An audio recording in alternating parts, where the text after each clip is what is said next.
Olá, da sua Bíblia sem maquiagem.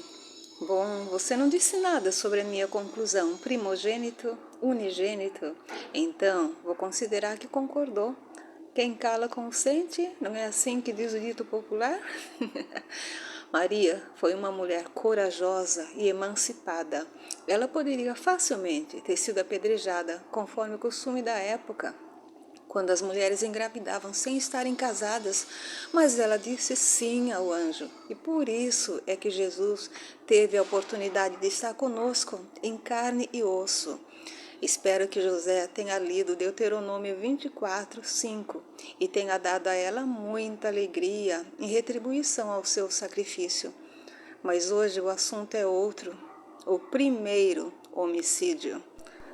Trair e coçar é só começar. Foi Nelson Rodrigues quem disse isso? A hora e o poder das trevas.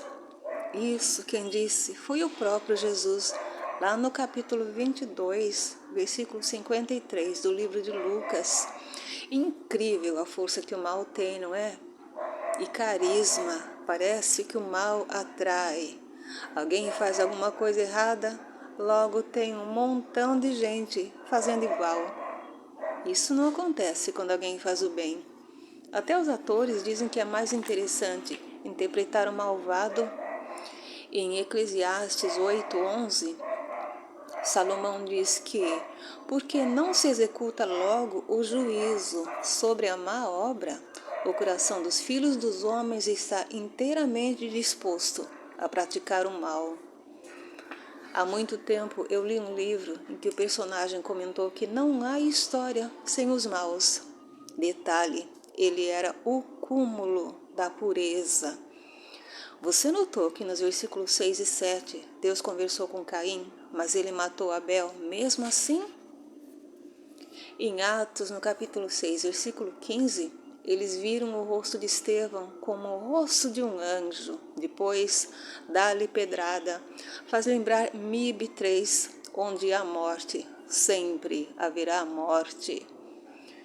Quando a gente chegar ao capítulo 8, versículo 21, você vai ver como Deus está decepcionado com o ser humano e reconhece que nossos pensamentos são maus desde a meninice.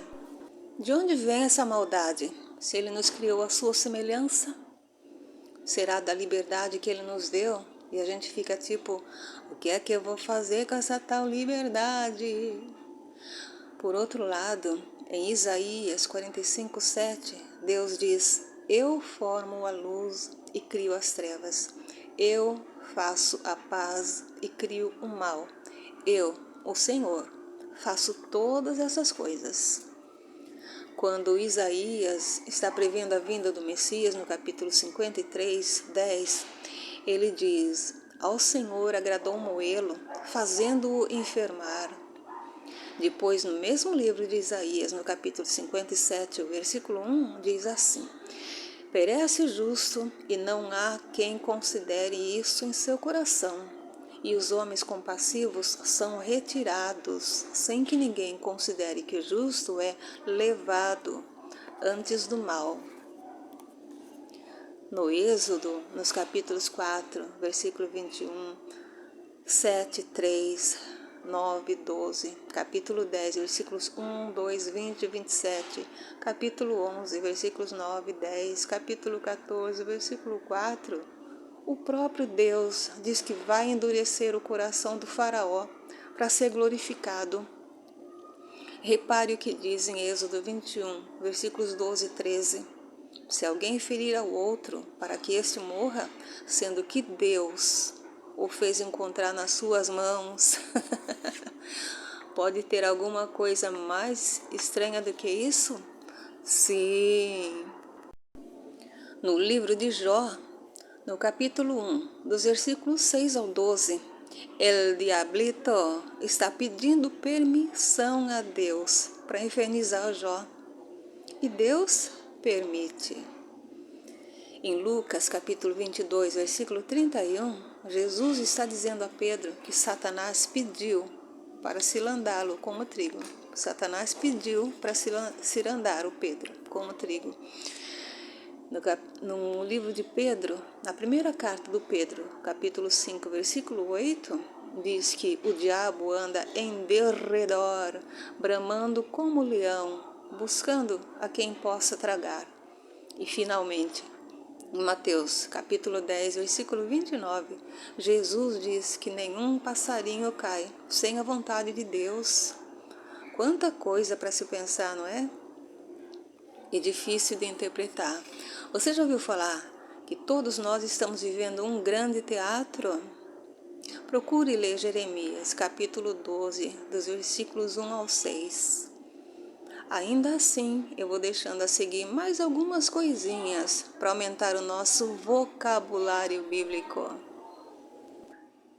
Nesse vocabulário do Gênesis, do capítulo 4, versículos 8 a 26, você vai ver que além do primeiro homicídio, muitas outras coisas acontecem pela primeira vez. Algumas boas, outras nem tanto. O primeiro homicídio está aqui no versículo 8, irmão matando irmão. Depois, veja como isso proliferou lá no livro de Oséias, capítulo 4, versículo 2. No Êxodo, capítulo 20, versículo 13, Deus está ditando as leis a Moisés, dizendo não matarás. E os caras de pau se baseiam nessa lei lá no livro de João, capítulo 18, versículo 31, dizendo a nós não é lícito matar pessoa alguma quando querem matar Jesus. Tem cabimento uma coisa dessas? Então aos outros é lícito matar? No versículo 10, pela primeira vez a palavra sangue entra na história. E tem voz, faz parte das figuras de linguagem que eu falei na aulinha, lá no final do capítulo 1. O sangue tem voz, a terra abre a boca, a terra tem face. No capítulo 9, dos versículos 4 ao 6, Deus vai dizer que a vida está no sangue. E partindo desse princípio, tem religião que proíbe a transfusão de sangue. Já percebeu o que diz o Êxodo 23, versículo 2, sobre torcer? Em Jeremias 23, versículos 30 a 36, tem falsos profetas furtando e torcendo as palavras de Deus.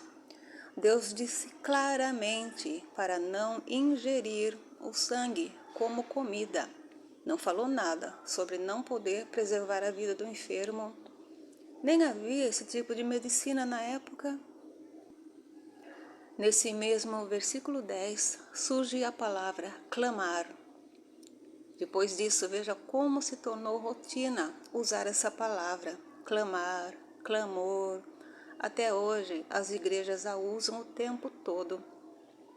Já vimos Adão e Eva se esconderem lá no capítulo 3, dos versículos 8 ao 10, quando foram pegos no pulo. Só que a partir dos versículos 12, 14 desse capítulo 4, parece que tem sempre alguém em fuga. E tem fuga mais importante que outra.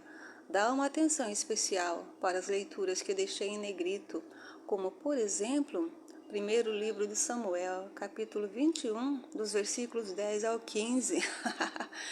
As pessoas pensam que Davi só matou Golias e escreveu os Salmos, mas ele foi bem mais esperto que isso. Depois, ainda no versículo 12, aparece a palavra andar errante, que é mais ou menos o nosso dia a dia. Agar andou errante no capítulo 21, 14, quando Sara fez Abraão expulsá-la. Mas o andar errante mais importante de se saber está em Números 32, 13, que foi quando se acendeu a ira do Senhor contra Israel, porque foi esta a causa deles terem levado 40 anos até o seu destino.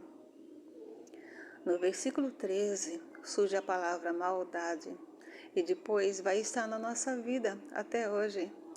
No provérbio 4:16, Salomão diz que o malvado não consegue dormir se não fizer tropeçar alguém. Parece que o diabinho fica cutucando. E aí está de volta o número 7. Muita coisa vai envolver esse número, tanto quanto os números 3 e 40. Eu vi numa dessas denominações que o número 7 significa plenitude. Quanto aos outros, não ouvi nada. De qualquer maneira, olha quantas coisas eu anotei, principalmente aqui no versículo 15. Qualquer que matar Caim 7 vezes será castigado.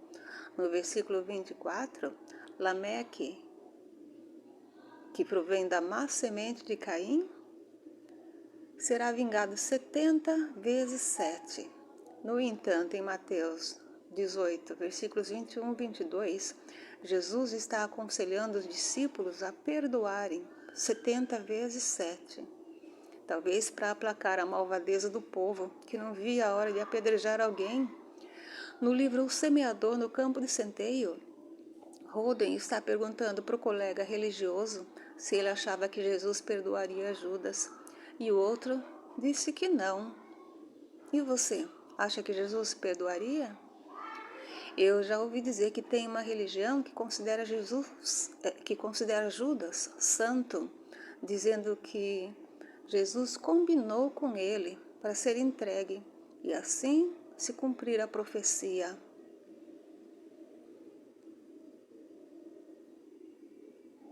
E no livro de Números, no capítulo 24, versículo 17, na profecia de Balaão, ele diz que um cetro subirá de Israel, que ferirá os termos dos moabitas e destruirá todos os filhos de Sete. O que significaria isso? Eu não entendi, sinceramente. E também parece que eles não tinham muita opção de nomes, né? Assim os nomes vão se repetindo muitas vezes. No versículo 17, Caim dá o nome de Enoque ao seu filho. Logo depois, no capítulo 5, versículo 18, tem outro Enoque, que é o bisavô de Noé. Deste Enoque tem uma referência no livro de Judas 14, 15. Mas tudo que temos dele na Bíblia está aqui, dos versículos 18 ao 24 do capítulo 5, quando Deus o tomou. E disto, Deus o tomou. Tem gente falando sobre alienígenas raptando as pessoas. Fora isso, ainda existem aqueles livros que não fazem parte da Bíblia comum. Por isso, teorias e mais teorias vão aparecendo. Quem conta um conto, aumenta um ponto, não é assim mesmo?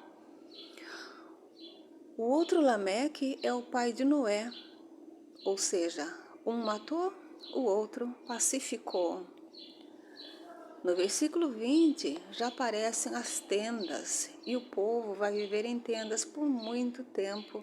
Tem até a festa dos tabernáculos, que está organizada lá no Levítico, capítulo 23, dos versículos 33 ao 44. E essa festa é respeitada até hoje em Israel.